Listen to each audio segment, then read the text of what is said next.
শ্রমিক অসন্তোষ পুরোপুরি কাটেনি সাভার আশুলিয়ায়। পোশাক শ্রমিকদের আন্দোলনের খবর জানাতে সাভার থেকে সরাসরি যুক্ত হচ্ছেন সহকর্মী সাদ্দাম হোসেন। সাদ্দাম, শিল্পাঞ্চলের সার্বিক পরিস্থিতি কি?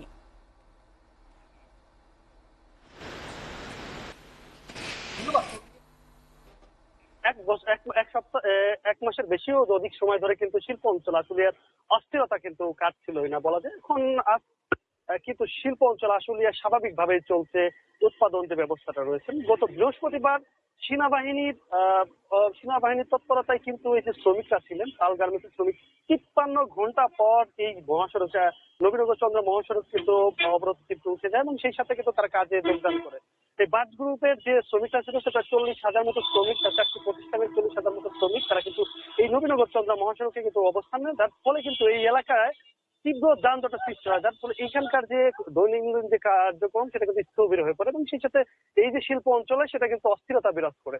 তবে আজ শিল্প অঞ্চল আশুলিয়ার যে শ্রমিকরা ছিলেন, সেই শ্রমিকরা কিন্তু স্বাভাবিকভাবেই কারখানায় প্রবেশ করেছে, আমরা এমনটাই দেখতে পাচ্ছি, এবং সেই সাথে যে উৎপাদন যে ব্যবস্থাটা কিন্তু সেটা স্বাভাবিক রয়েছে।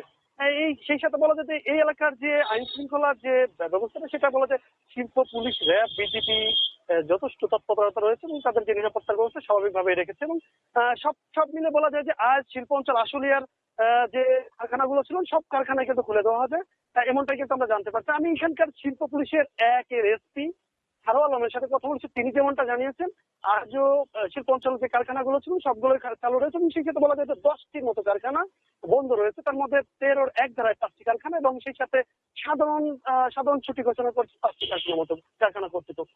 তো তন্নি, এই ছিল আমার কাছে শিল্প অঞ্চল আশুলিয়ার সর্বশেষ তথ্য। তন্নি।